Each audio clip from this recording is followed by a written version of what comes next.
The band Broadcast, now just the duo of Trish Keenan and James Cargill, have returned after a couple years' break with the new mini-album Broadcast and the Focus Group investigate witch cults of the radio age. In this episode, we speak with Cargill about the album's UK-specific cultural influences and how a full appreciation of it requires a certain adjustment of expectations.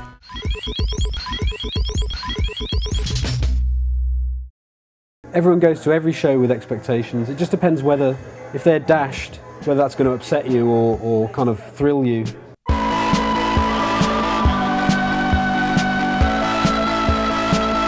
think there's definitely stages to what we've done, you know. Up until kind of Ha Ha Sound, it was quite a clear trajectory of, you know, where it was going, and then people left, we did Tender Buttons, which was quite a different thing to what we'd done before. So, and gradually people accepted that, and then with this new thing, I mean, we haven't done anything for ages, and then we come out with this new record, and then we're doing the film on the shows. It's kind of another turn, you know, it's another different things. We just sat in this little flat in Hungerford, so it's very strange to come touring and all these people with expectations. You just think, well sorry. Julian House is the focus group. He's a graphic designer based in London. I mean, he's set up Ghostbox Records since Broadcast started. Initially, Julian made that for a Ghostbox evening that was in London, and that's when we improvised to that soundtrack. It was just supposed to be like a one-off thing for that Ghostbox night, and because we kind of liked it, we thought we'll just play it as Broadcast, you know, as part of the set that we're doing tonight. And I think because Julian's film refers to like sort of pagan landscapes and kind of ritualistic elements, I think we respond to that with the music a little bit, and I think some of the British references are really lost on a lot of the people we're playing them to. So, and that's another thing that goes against us a little bit, because I think in London, when we play in London or in the UK, people know what the references are a lot of the time. You know, they grew up with all those things on British TV. The forehead is where the diamond rotates. All circles back. The album was supposed to be a bit like that, the one we did with the focus group, you know, like a journey through some kind of slightly kitsch Hammer film. We were watching a lot of the Hammer films, you know. Trish got into there's one called Curse of the Crimson Altar. It's another one of them ones where someone goes missing, his friend goes missing, he turns up at some mansion, everyone's a bit weird, it's probably like a bit of a sort of sex, drug party going on, and he kind of gets into it, and the guy says, why don't you stay a while? And then then there's some weird like coven in the basement, and you know, he gets dragged in, his friend's probably been sacrificed, you know, all that sort of thing. They deal with like witchcraft and cults and things, but I mean, that's the sort of reference we were drawing from. It's not like, we don't really take it that seriously, it's more that sort of, it's like a pulp cultural thing that I think we were drawing from. Another thing that's kind of a bit like that, there was a kids' TV show called Children of the Stones. I mean, that's just another good reference to what we're doing, I think, you know, it's kind of like prehistoric landscapes and, you know, sort of weird forces that are kind of behind it all. It's one of them things, like there's a lot of kids' TV from that time that's just a bit disturbing. Why were you staring through our window? I heard you were coming. What? New people. We need new people here. Why? We've got to stick together.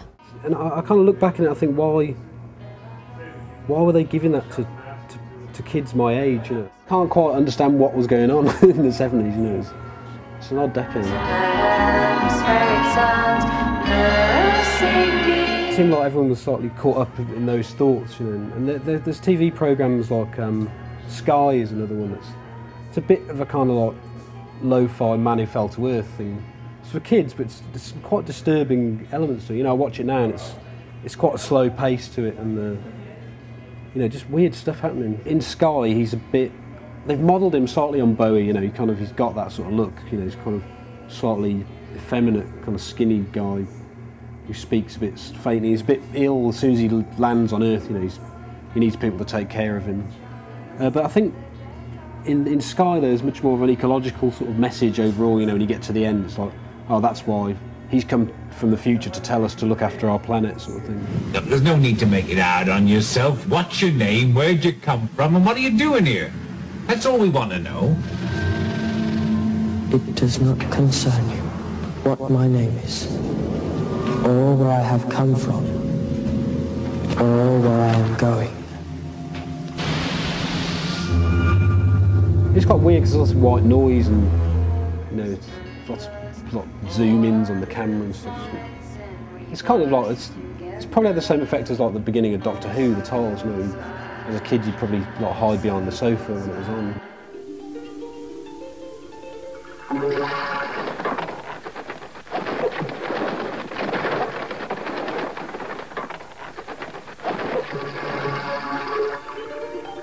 The Alpha just looks amazing as well. It's like these three kids who, they go on holiday. It's really quite a complex story, and it was actually on the school curriculum in the 70s as a book.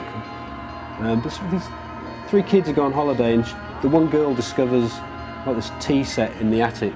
It's got an owl print on it, and I can't remember what happens. There's some kind of weird energy from the three of the kids coming together, and they create this sort of.